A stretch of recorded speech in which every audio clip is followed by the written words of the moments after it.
In October of 1897, a crew of 14 miners working the Sudan mine on Minnesota's Lake Superior Iron Range stopped their drills 487 feet underground. What they hit wasn't iron ore. It was something that shouldn't have existed in that bedrock anywhere in North America. Within 4 days, the entire crew was paid off, handed 2 months' wages in cash, and reassigned to different mines across 3 states.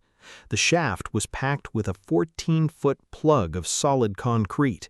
The mine's official records for that month went missing from the state archives, and whatever was pulled out of the ground was loaded onto a private rail car bound east, escorted by unidentified men in long, dark coats. The Sudan mine was the pride of the Minnesota Iron Company. On October 14th, the crew was extending the eastern shaft on level 6 when the lead drill hit a surface that caused the machine to scream and go dead. Clearing the debris by hand, the miners exposed a section of worked stone 6 feet wide and 4 feet tall.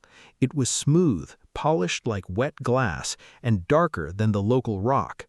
Most bizarre of all, the stone was etched with small carved symbols arranged in precise horizontal rows, with a larger engraving at the center, the circle with 8 radiating lines and a stylized eye.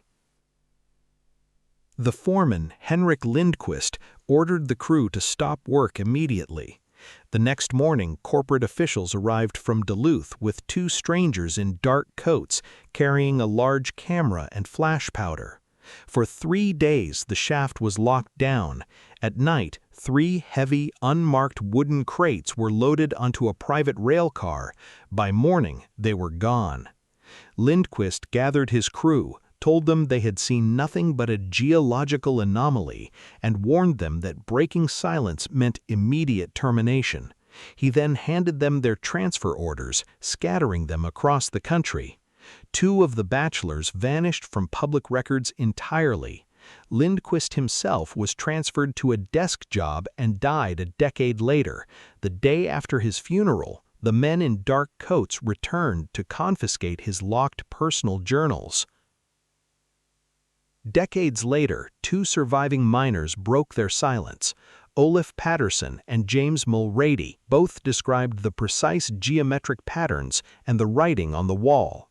A junior clerk from the company's Duluth office also recalled handling the 3 mysterious crates, remembering a smell like an old, dry church and a fine black dust leaking from the wood that permanently stained the floorboards.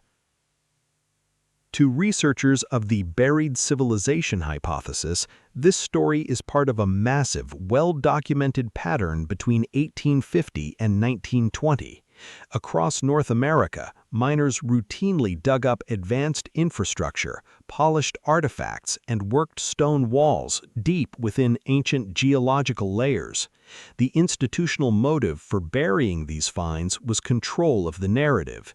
If an advanced ancient civilization had existed in North America, the political justification for westward expansion and manifest destiny would collapse. The narrative required the continent to be a blank slate. In 1893, just 4 years before the Sudan find, the Chicago World's Fair unveiled the White City, a complex of monumental classical architecture supposedly built from temporary plaster in under 2 years. Alternative researchers argue these buildings weren't constructed. They were uncovered, retrofitted for display, and later destroyed to hide the truth of a previous global civilization. The Sudan discovery was simply part of the subsequent cleanup operation.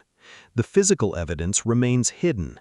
In 1973, a state geologist surveying the abandoned mine noted that the 1897 concrete plug on level 6 was an engineering marvel far ahead of its time.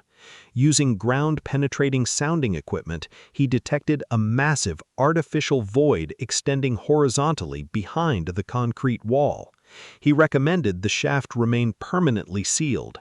Today, the Sudan underground mine is a state park, but the public tours strictly avoid Level 6, and official park signage completely omits its existence.